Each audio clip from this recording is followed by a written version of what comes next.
मिलजुल कर रहना। क्या अनुमान है?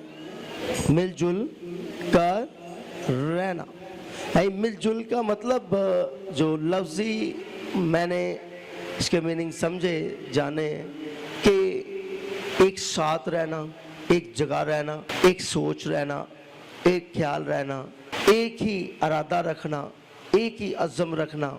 जैसे लॉर्ड ऑफ लॉर्ड चर्च जिसे खुदा ने कायम किया, जिसे खुदा ने मुकर्रर किया, इस चर्च में खुदा ने पूरी कलीसिया को, हम सब की यही रोया है और हम सब ने इसको आगे लेकर चलना। ये मिलजुल कर रहने वाली बात है।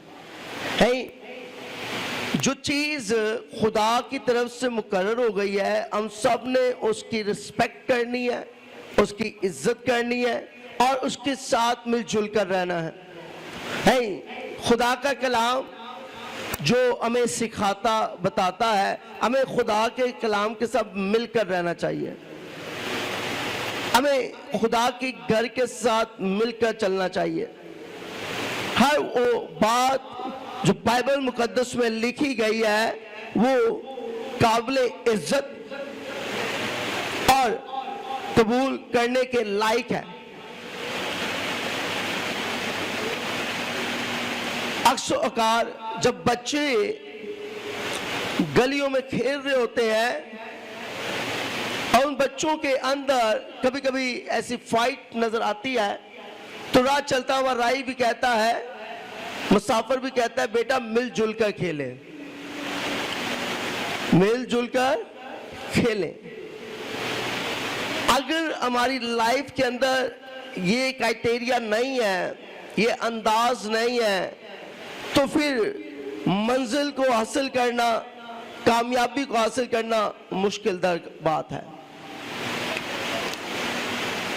कलामी खुदा में इमसाल की किताब में लिखा है, जहां सलाहकार नहीं होते वहां लोग कैद हो जाते हैं। सलाहकार का होना इसलिए जरूरी है कि हम उससे सलाह ले सके,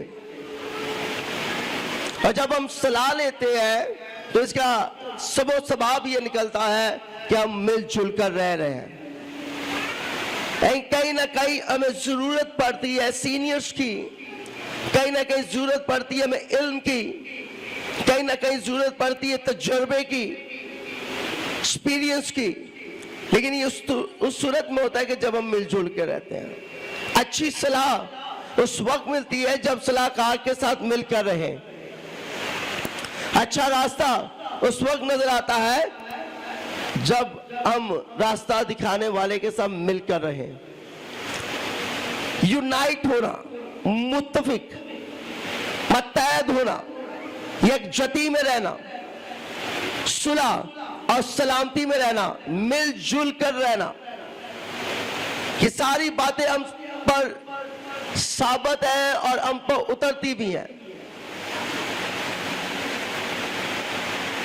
अगर इंस्ट्रूमेंट बजाने वाला शख्स अपने इंस्ट्रूमेंट के साथ मिलकर नहीं चलता तो कभी भी वो इंस्ट्रूमेंट उसे इज्जत नहीं देगा, वो जितनी मर्जी कोशिश कर ले।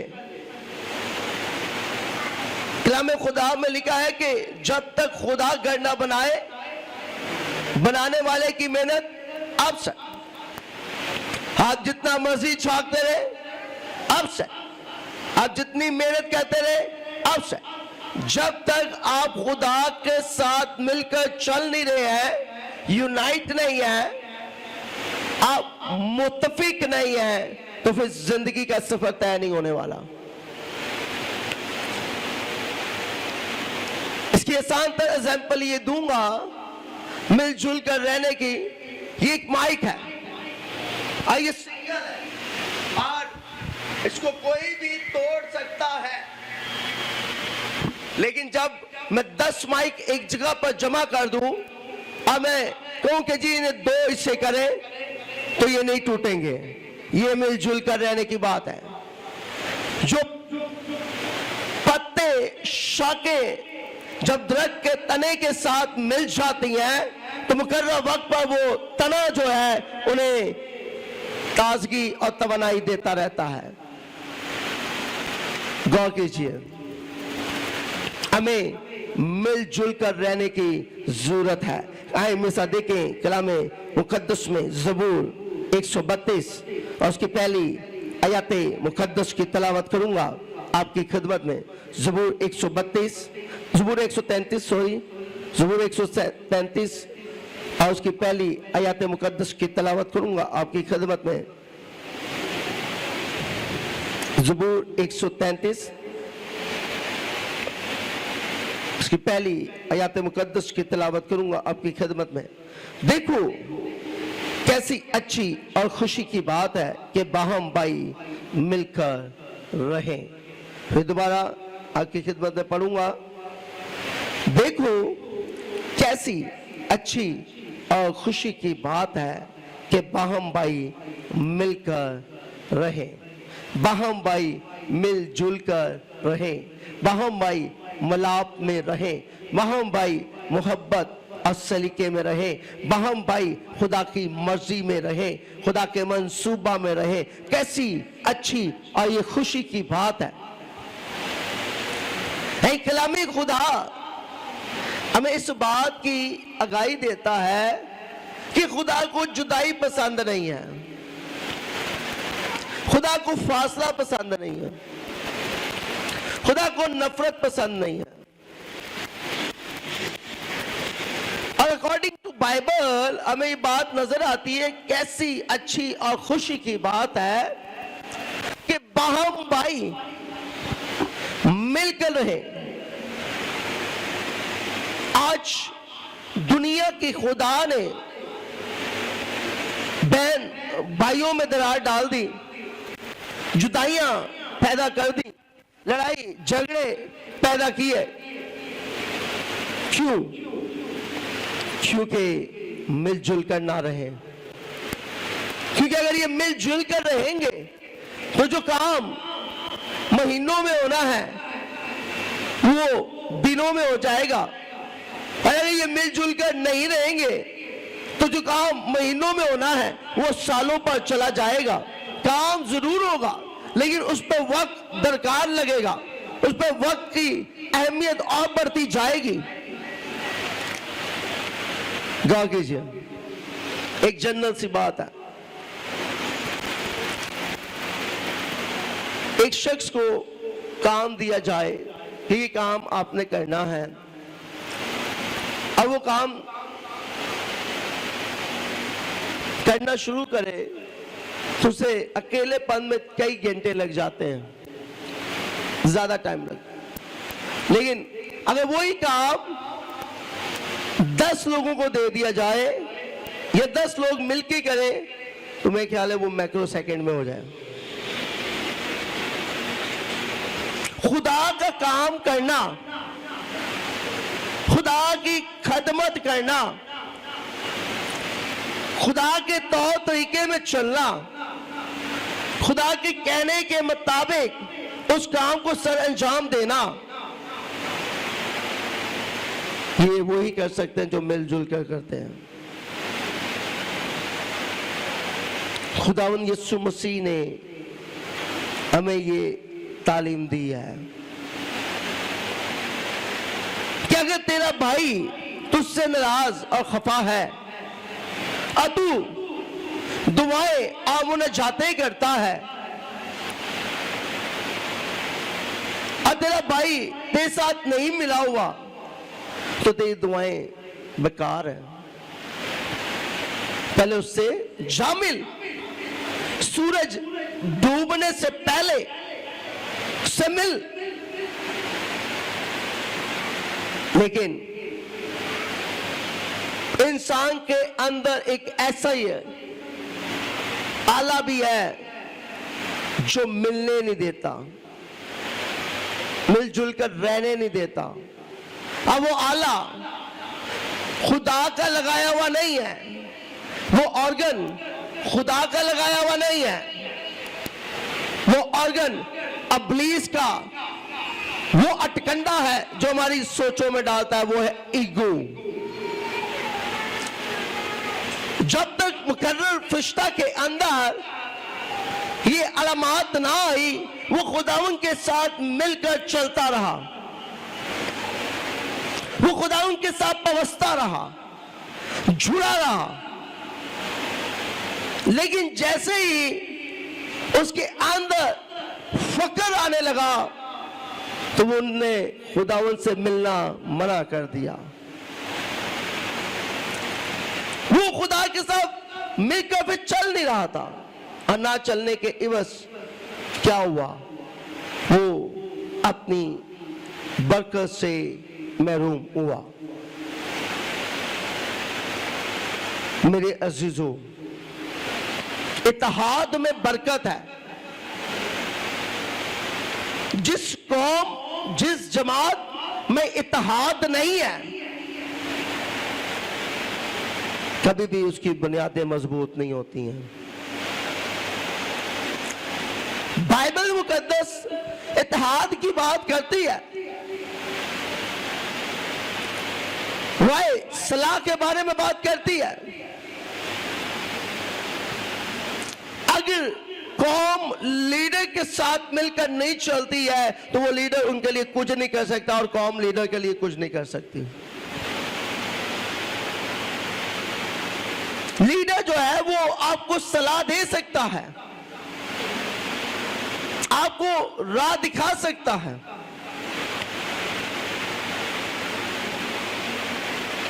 मेरे अज़ीज़ों, कलाम मुकद्दस में हमें नजर आता है जनाब यीशु मसीह ने जब शागिर्दों को भेजा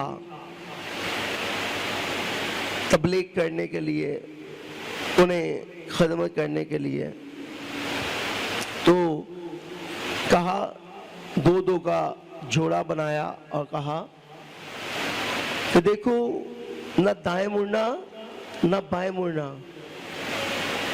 मेरी सलाह तुमसे यही है, न दाएं मुड़ना न बाएं मुड़ना, सीधा जाना, सीधा जाना। ये सलाह दी गई कि मैं तुम्हारे साथ हूं और मिलकर रहना, मिलकर चलना, मिलकर काम करना। जनाब यीशु मसीह ने कहा कि इब्ने आदम खिदमत करवाने नहीं बल्कि खिदमत करने आया है, मिलकर।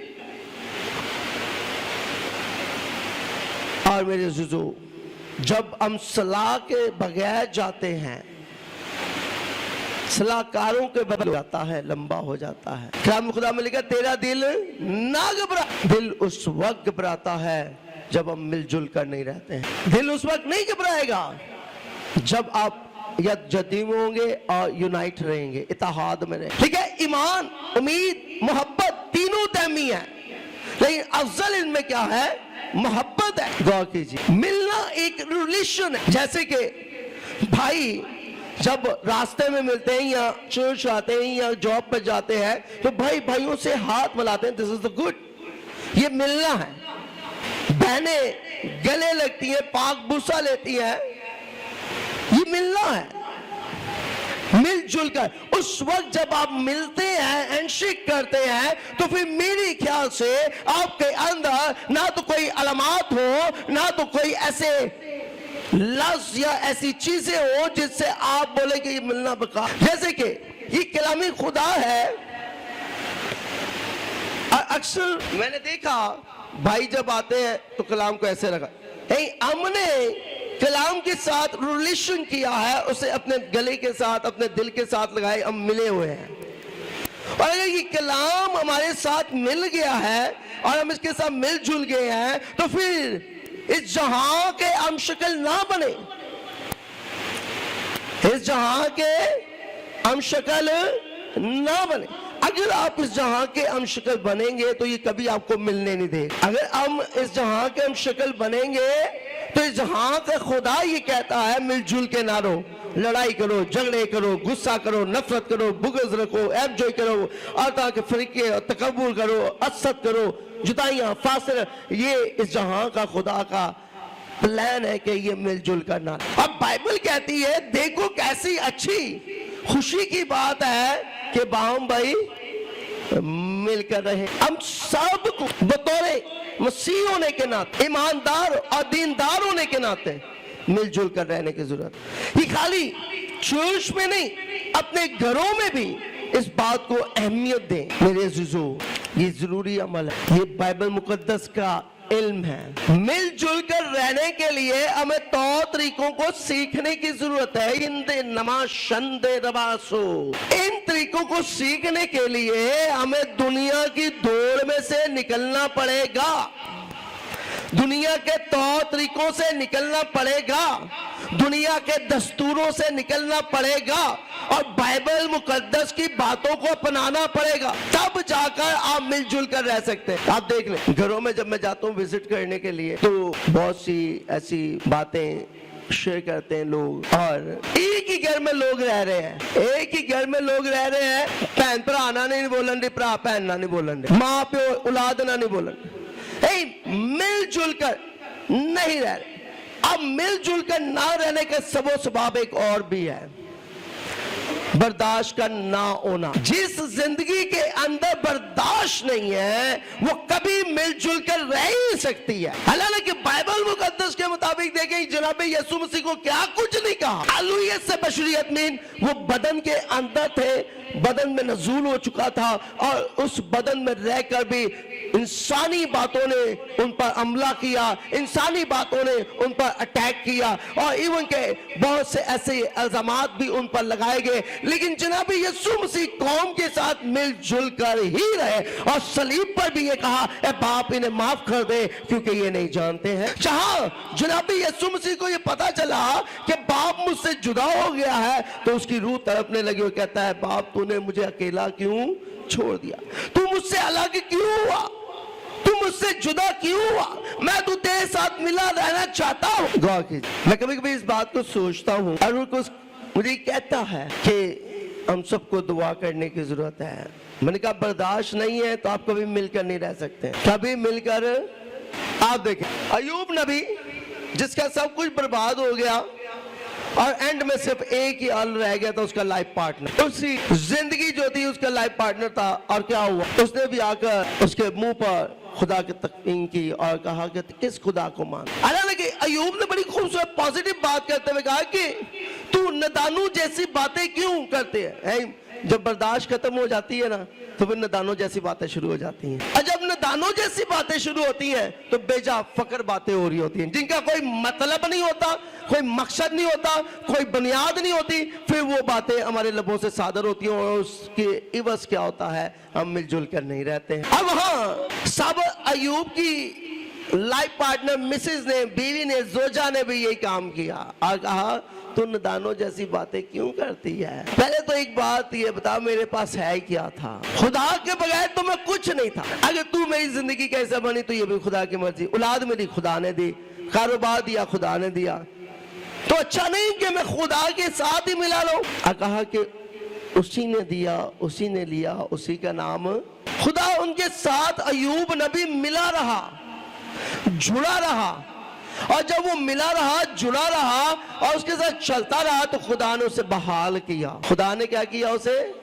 बहाल किया। बहाली मिलती है जब हम मिल और जुल कर चलते रहते हैं। गौर कीजिए, एक महल हो, उस महल की सारी लाइटें रोशन हो और उसमें एक लाइट बंद हो तो क्या वो नजर नहीं आती है। गौर कीजिए, यही हमारी जिंदगी का दस्तूर है। एक घर में 10 अफराद हैं, 20 अफराद हैं, 5 अफराद हैं, 4 मिल के रहने देने का नहीं मिल के रह रहा तो क्या नजर नहीं आता। क्या ये शिकस्त नहीं है, क्या ये नाकामी नहीं है जहां के खुदा ने हमला नहीं किया। अब बाइबल ये कह रही है, देखो खुशी की बात तो ये कि बाम भाई मिलकर रहे, ये खुशी की बात है। लेकिन बाइबल मुकद्दस हमें साथ रहने के तरीकेकार भी बताती है। नोट कर लें, अगर साथ रहना है, मिलजुल कर रहना है तो बर्दाश्त करें। पहली बात, अगर मिलजुल कर रहना है तो क्या करनी पड़ेगी, बर्दाश्त करनी पड़ेगी। अगर किसी ने कोई नाहक बात कह दी है तो उसकी क्या करें, बर्दाश्त करें।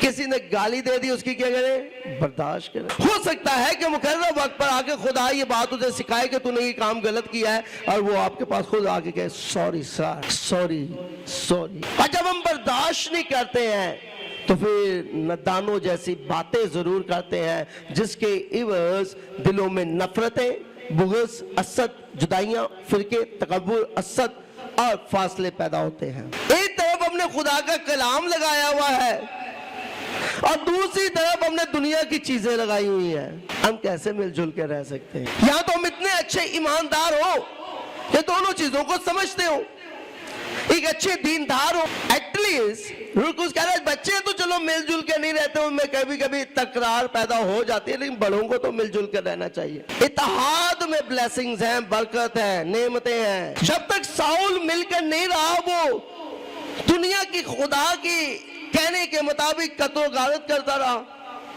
क्योंकि खुदा के साथ उसका रिश्ता नहीं था। लेकिन जब वो खुदावन यीशु मसीह से दमिश्क के शहर में मिला, खुदा का नूर उस पर चमका और जब खुदावन ने उसे अपने पास बुला लिया, तो अब खुदावन ने उसे मिलाने के लिए, मिलने के लिए, जुलने के लिए, उनके साथ ठहराने के लिए उसके नाम को, एक क्राइटेरिया को बदल डाला, क्योंकि लोग उसके नाम से डरते थे। लेकिन जब यीशु ने उसे पकड़ लिया तो वो भी अब कहता है मैं दीनदार हूँ, मैं तुम्हारी जमात का हिस्सा हूँ, मैं तुम्हारे साथ मिलजुल कर चलूंगा, काम को अब तुम्हारे साथ लेके चलो, मिलजुल कर, मुझसे ना डरो। देखो मैं बदल गया हूं, देखो मैं तब्दील हो गया हूं, देखो मैं चेंज हो गया हूं। अब मैं पहले जैसा नहीं रहा, पहले मैं मिलकर नहीं चलता था, लेकिन अब मैं मिलकर चलूंगा। पहले मेरे अंदर बर्दाश्त नहीं थी, अब मेरे अंदर बर्दाश्त आ गई है। और देखो उसकी मोहब्बत मैं अपनी कमर पर लिए फिरता हूँ, मैं उसकी खातिर दुख उठा रहा हूँ, मारा जा रहा हूँ, घायल किया जा रहा हूँ, नाहक बातें मुझे सुननी पड़ रही, लेकिन मैं मिलकर चलूंगा, मैं मिलकर चलूंगा। और खिदमत के लिए एक जिस्मानी जिंदगी और एक रूहानी जिंदगी, दोनों के सबो सबाब चेंज है। रूहानी जिंदगी ये कहती है बर्दाश्त करो, क्या करो, और जिस्मानी जिंदगी ये कहती है बर्दाश्त न करो, मार डालो, नहीं तो गलती होगा। खत पढ़ लीजिए इसका 5वां बाब। रूह जिस्म के खिलाफ है और जिस्म रूह के खिलाफ है, दोनों एक दूसरे के मुखालिफ है, क्योंकि जिस्म के अंदर ख्वाहिशें हैं और रूह के अंदर डिजायर है, जरूरियात है और खुदा की मर्जी है।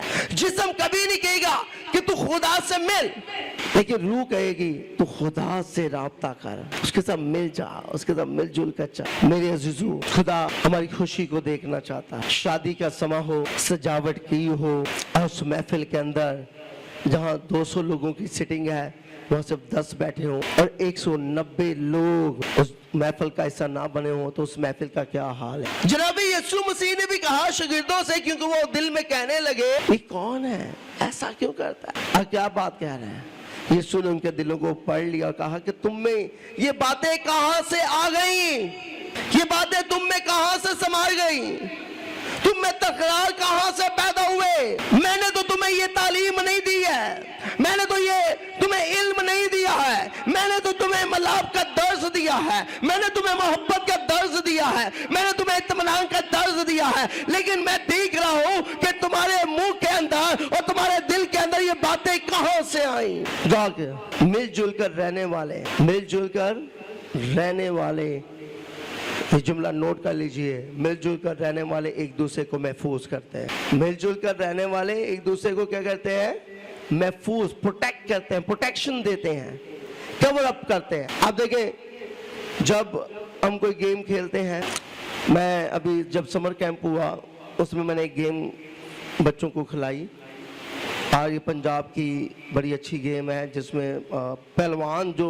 यहाँ स्कूलों में खेली जाती है, रस्सी होती है और दोनों साइडों पर टीमें बनती हैं और उस रस्सी के अंदर एक फ्लैग लगा दिया जाता है और सेंटर पॉइंट बनाया जाता है और कहा जाता है कि एक टीम उधर से खींचे और एक टीम यहाँ से। अब देखें एक तरफ 10 लोग हो और एक तरफ एक हो, तो एक की ताकत ज्यादा होगी या 10 की ताकत ज्यादा होगी, है 10 की ताकत ज्यादा होगी।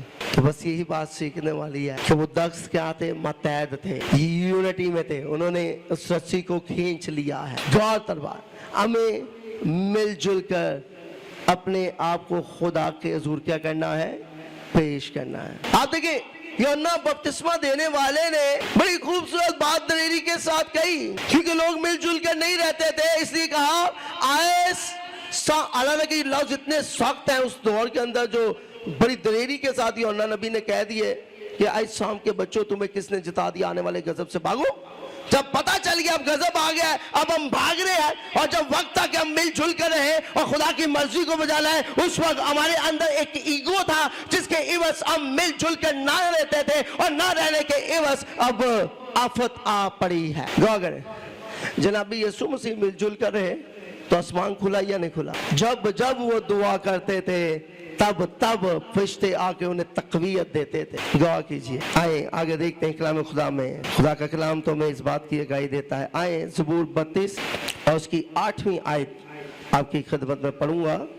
और उसकी 8वीं आयत, मिलजुल कर रहने के लिए बड़ी अच्छी बात हमें मिलती है। मैं तुझे तालीम दूंगा और जिस राह पर तुझे चलना होगा तुझे बताऊंगा। मैं तुझे सलाह दूंगा, मेरी नजर तुझ पर होगी।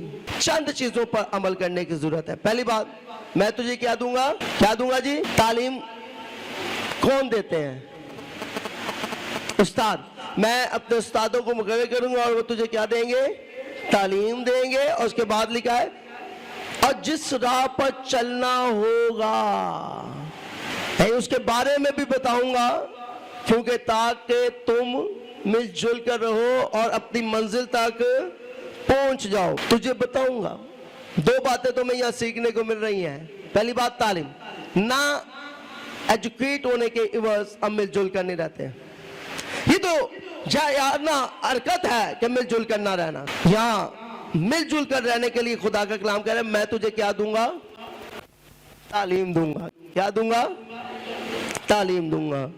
और जिस राह पर तुझे चलना होगा बताऊंगा। खुदा मुझे और आपको, तो ज़बूर 32 में लिखा, सिखावांगा तेनू हुखावांगा राह, मेरी अखियां तेनू वेखन सदा।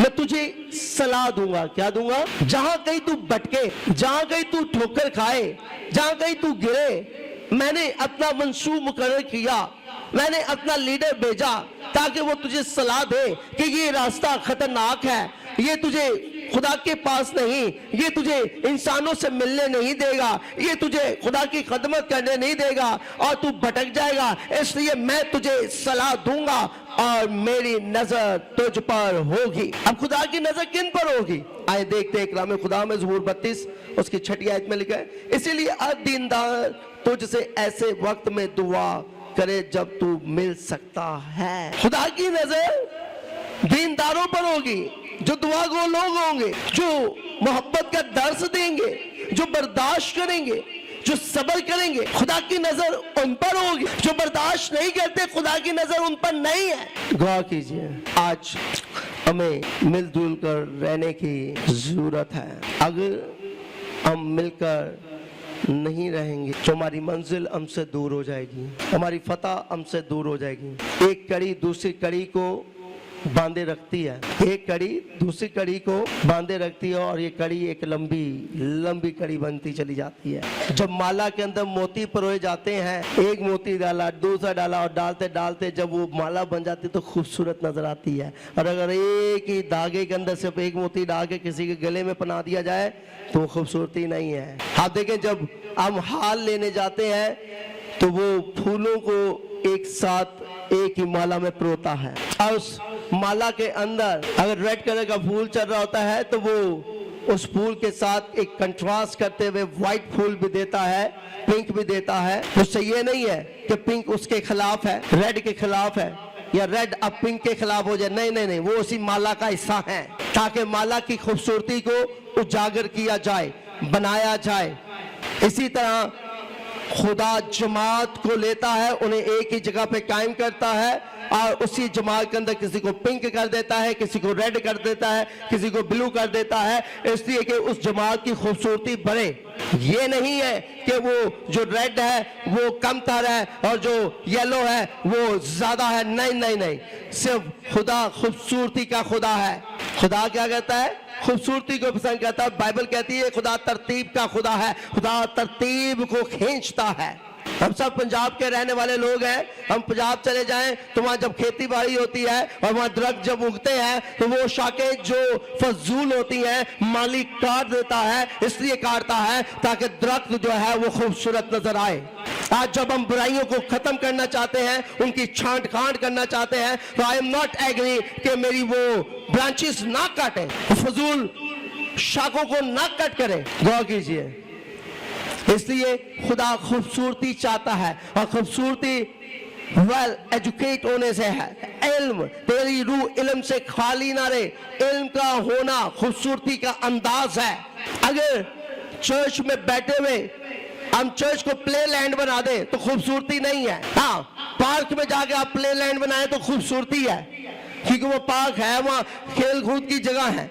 लेकिन चर्च प्ले लैंड नहीं है, खेलने की जगह नहीं है। चर्च इबादत की जगह है। उसकी खूबसूरती, उसके तकद्दुस को हमने कायम रखना है। अगर आप इस चर्च को जो खुदा ने दिया इस इलाका के अंदर इसकी खूबसूरती को उजागर करना चाहते हैं तो प्लीज यूनाइट होना सीखें। यूनाइट हो। जनाब यीशु मसीह के पास जब 12 शागिर्द थे, कितने शागिर्द थे? 12 शागिर्द थे। तो उन 12 के साथ और शागिर्द आके लोग जुड़े तो वो 70 हुए, यूनाइट हुए, मुत्तहद हुए, व्यवस्था हुए। और जब वो 12 के साथ और जुड़ने के इवज 70 हुए तो उन 70 के साथ और जुड़े 70 तो वो 120 हो गए, ताकि खूबसूरती बढ़े, ताकि खुदा का जलाल जाहिर हो। और जब वो 120 की जमात में आए तो फिर खुदा ने प्लान किया और फिर खुदा ने उन्हें और बढ़ाने की कोशिश की, क्योंकि उनकी इत्तेहाद, उनकी यूनिटी जो है उन्हें बरकरार कर रही थी। फिर खुदा ने उन्हें 3000 में डाल दिया। 3000 लोग उनमें शरीक हो गए उस खूबसूरती को देखकर। तो मेरे अजीजों, खुदा यूनिटी का खुदा है। मिलजुल कर रहने से ही क्या है? बरकत है। मन और सोच की बातों को ना गढ़े, गढ़ना है तो खुदा के कलाम को गढ़े।